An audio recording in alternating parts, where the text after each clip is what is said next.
A white Toyota Hilux was parked at an angle. Two bodies lay covered in emergency blankets and one man stood calmly amid the chaos.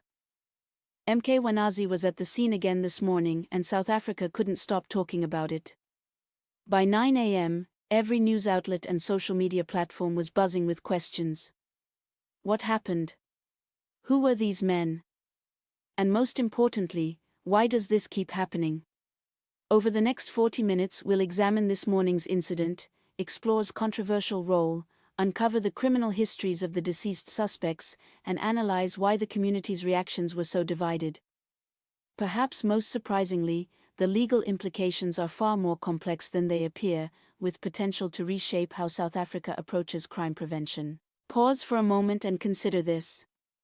If someone broke into your home, threatened your family, and the police were 30 minutes away, what would you do? Not what you should do legally, but what would your instincts drive you to do in that moment? At 5:47 a.m., gunshots shattered the morning silence in a neighborhood plagued by break-ins and hijackings. Within minutes, residents flooded the street. Some filming, others calling police, a few venturing closer to see what happened. Two men in their late 20s lay motionless near the Toyota Hilux stolen 3 days prior. Police later found housebreaking tools, 2 unlicensed firearms, and personal items that did not belong to either man. MK Wanazi stood about 15 meters away, calm and composed, speaking with first responders. One resident later said he was even helping direct traffic to preserve the crime scene. The contrast was stark. 2 lives ended violently. Yet, the man at the center of it all appeared almost businesslike in his demeanor.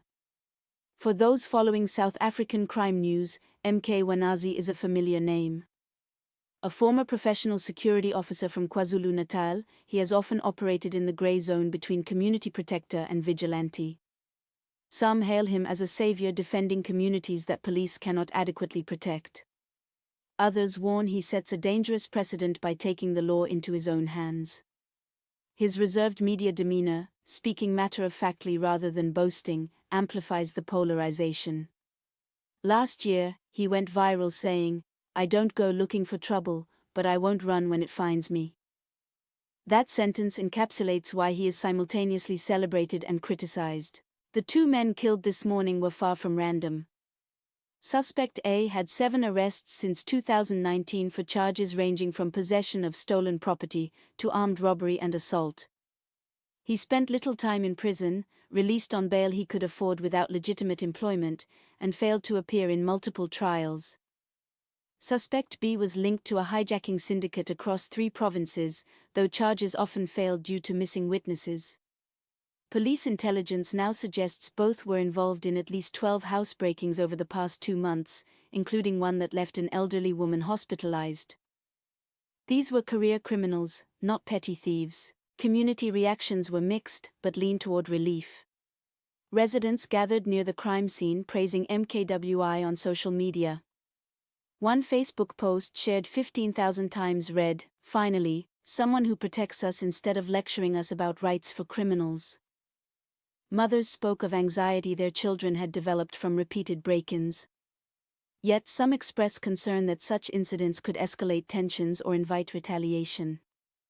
The divide highlights a deeper tension, desperation for safety versus unease with how it was achieved legally.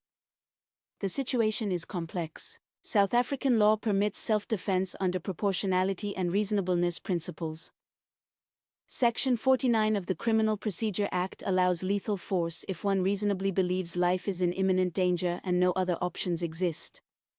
But what constitutes reasonable belief or how imminent the danger must be is often debated. Could one shoot a burglar who hasn't directly threatened you yet? Lawyers note that threats must be unlawful, imminent, and directed at someone you are protecting. Responses must be necessary and proportionate. If less lethal options existed, prosecutors could argue force exceeded necessity. MK Wanazi has a history of similar incidents. In the past 18 months, he has been involved in 5 cases where suspects were killed or seriously injured while committing crimes. Each followed a pattern. Suspects caught in the act. Confrontation ensued, lethal force applied, and MK were not cooperated with police. 2 prior cases saw him arrested but later released when actions were deemed self-defense. Critics argue 5 incidents in 18 months suggest deliberate confrontation, while supporters point out he lives and works in high-crime areas. Police response this morning was measured. SEPs confirmed 2 deaths and 1 person being questioned within 2 hours. The provincial commissioner held a press briefing warning communities against taking the law into their own hands while acknowledging frustration over crime. Investigators will review ballistic evidence, witness statements and camera footage, including Mkhwanazi's firearm usage. Crime statistics contextualize the public reaction. Murders are up 3 to 4% year-on-year. Hijackings rose nearly 10%. House robberies with occupants present increased 17% and convictions for serious crimes remain below 20%. Police-to-citizen ratios are low, response times long, and many high-crime areas see no patrols for hours. Criminologists note that repeated failures can drive communities to take justice into their own hands. While not excusing vigilantism, this explains why MK Wanazi has become a folk hero. The constitutional tension is stark. Everyone's right to life and due process is protected, including criminals. Yet what happens when protecting offenders leaves law-abiding citizens vulnerable? Justice. Cameron observed. The Constitution protects everyone, including those who violate it. That's what makes it a constitution rather than a popularity contest. Civil rights groups caution against normalizing vigilantism, warning it could lead to mob violence against innocents. Past incidents connect directly to today's scene. Desperate communities, career criminals, and a justice system struggling to protect victims while upholding rights. Victims live with trauma often compounded when justice fails. One school teacher hospitalized after defending his family saw his daughter develop PTSD.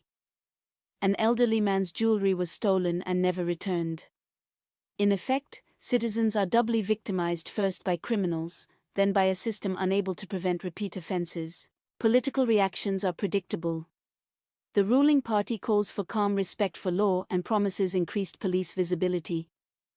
Opposition leaders criticize systemic failures and demand emergency measures. The incident reflects the collision of rising crime, citizen desperation, and legal constitutional dilemmas. Actions spark nationwide debate about the boundary between self-defense and vigilantism.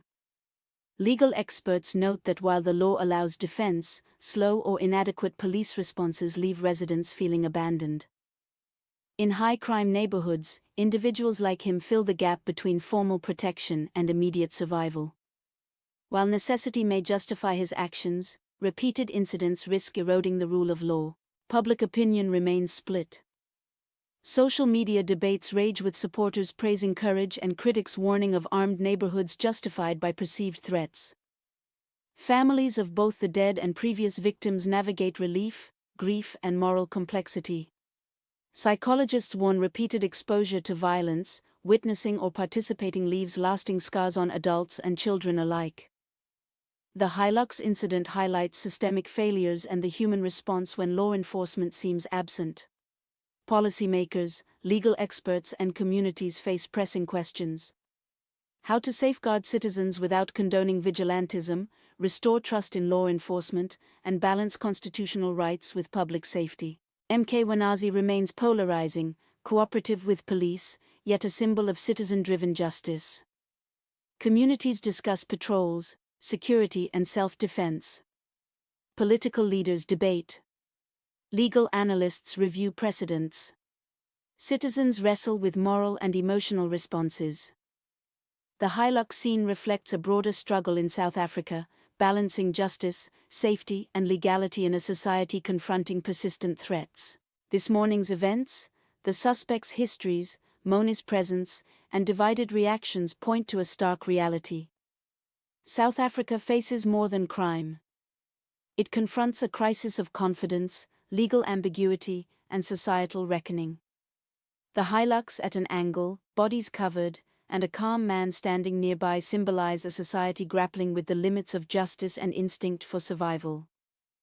Investigations will continue, but public discourse persists, reflecting questions of safety, legality, and morality.